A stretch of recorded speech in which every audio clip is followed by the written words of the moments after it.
Antônio Cláudio Bontorim, o nosso especialista em jogo de bicho aqui no Farol de Limeira, não sabia disso. Ô Cláudio, você sabe de quem que eu estava me lembrando agora, depois de ver e ouvir a participação da Mariana, lá de Belo Horizonte, depois da Viviane, do Sidney, agora da Márcia, da Elis, né? Você se lembra do ex-prefeito Jurandir Paixão, quando ele falava, de saudosa memória, é claro, quando ele falava elogio em boca própria, vitupério? Você se lembra disso, né, Cláudio? Bem-vindo. Lembro, sim, lembro. É, Mas que turma. quem meu filho elogia, me adoça a boca, eu Isso, lembro. exatamente. Eu estava me lembrando isso, mas que turma fantástica que a gente tem o privilégio de ver, ouvir e acompanhar aqui no nosso Farol, né, Cláudio? Bem-vindo mais uma vez. Bom dia, Beto. Bom dia aos nossos telespectadores que nos acompanham pela Rede SIC e pelas redes sociais. De fato, né, eu acho que nós temos um privilégio de poder ter acompanhado uma parte da história de Limeira muito interessante. Quem acompanhou antes também deve ter vivido isso, deve estar sentindo a mesma coisa.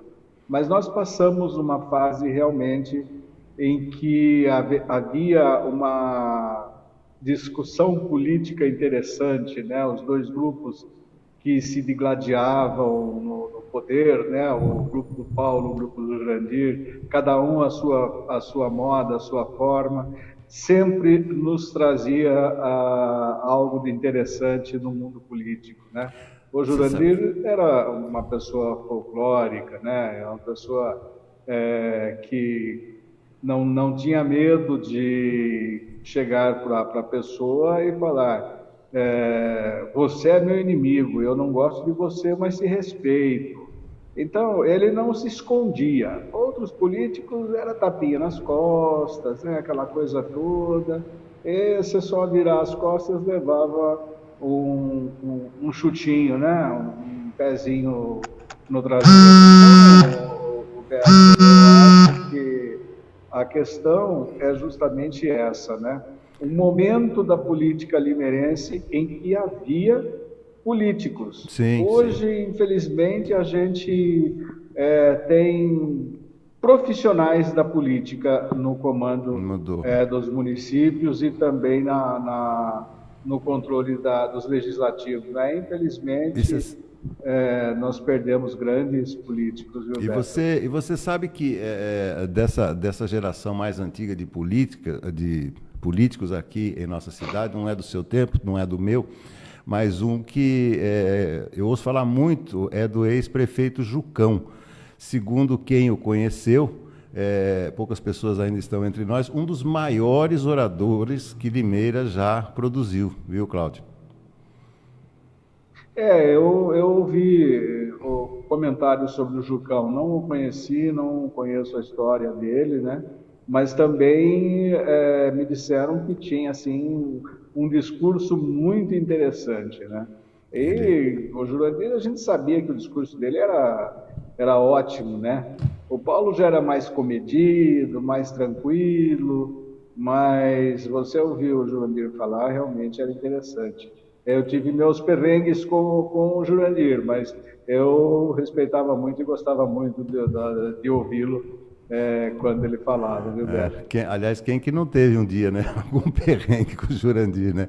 Uma figura Exato. sempre muito ativa. Bom, o Cláudio, você nos traz hoje um assunto interessante que diz respeito a assaltos ou tentativas de assaltos em condomínios. Cláudio, o que é que está acontecendo? Então, Beto, na realidade, isso aconteceu lá no meu prédio na semana passada, né?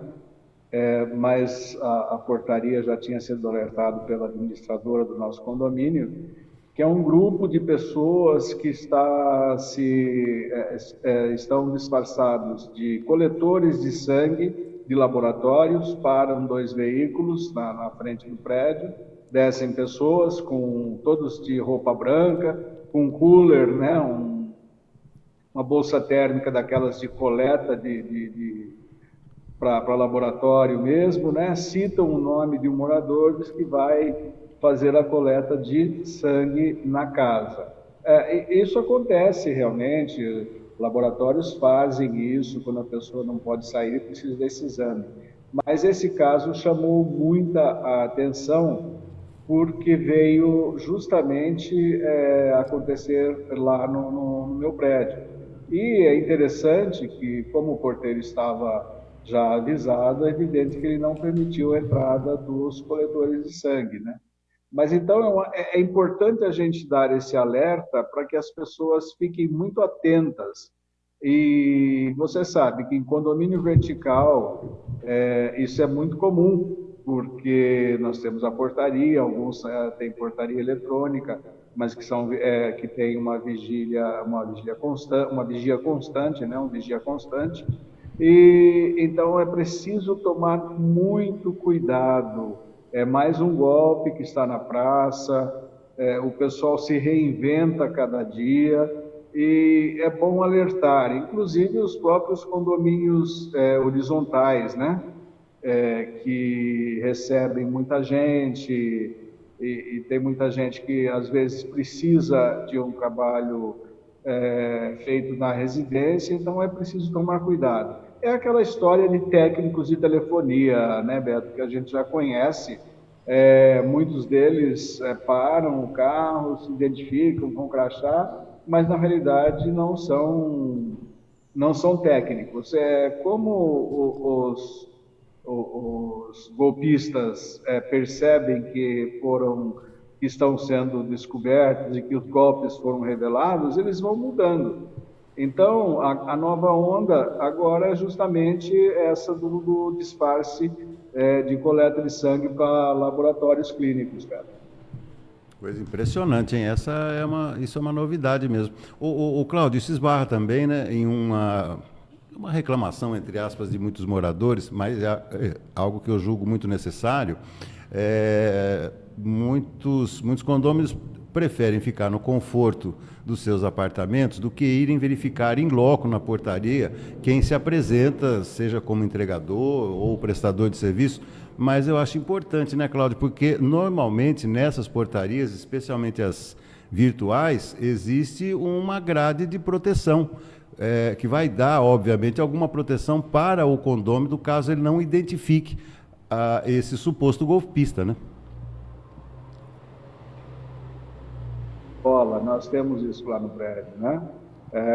Se a pessoa entrar na porta que dá para o lado externo, para a calçada, ela vai ficar presa como se fosse uma gaiola, esperando ser identificada, né?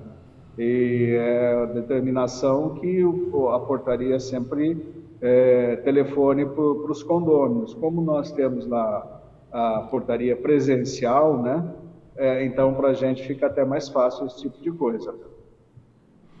Mas no caso da virtual aí é uma situação complexa. Tá bom. Cláudio, mais um golpe então denunciado aqui pelo nosso Farol, que segue firme e forte nessa semana. Quer dizer que 40 então não é o cavalo. Você chegaram a uma conclusão? Não é o cavalo, é o 41, 42, 43 e 44. Quando estava do 41 ao 44, lá estava Valfrido. Olha ele aí, olha quem deu, é o cavalão. Você sabe que... Interessante. Não, e você sabe que tem uma curiosidade até, porque eu não tenho nada contra quem gosta de jogo ou não. Eu particularmente não jogo, aliás, acho que nunca fiz um jogo de bicho, mas, como eu disse, nada contra. Você sabe que hoje o jogo do bicho, até onde eu vi esses dias aqui, tem um barzinho aqui perto, é eletrônico também, Cláudio, você sabia disso? Eletrônico. Mudou também, né? Mudou tudo. O pessoal é muito esperto, viu? É uma tradição, é uma cultura, né? Não adianta você tentar fazer alguma coisa, ou aquela história da perseguição policial. É uma contravenção? É uma contravenção. Sim. Existe o crime por trás disso? Existe, mas existe todo o folclore daquela pessoa simples, né, das pessoas que são até viciadas no jogo, que não ficam um dia sem jogar, né? E você não conhece a história de um jogador de bicho que não tenha ganho pelo menos uma vez. Verdade. Bom, antes disso, Cláudio, antes desse crime, de certa tolerância que eu concordo que roubar respiradores, né? Se locupletar por isso também. Aí Com certeza. muito pior. Tá bom, Cláudio, muito obrigado aí pela contribuição. Seguimos nessa semana. Tenha uma ótima quarta-feira de trabalho. Amanhã a gente se vê novamente. Um abraço. Um abraço, até amanhã, Beto, até amanhã, ouvintes. Valeu, muito obrigado.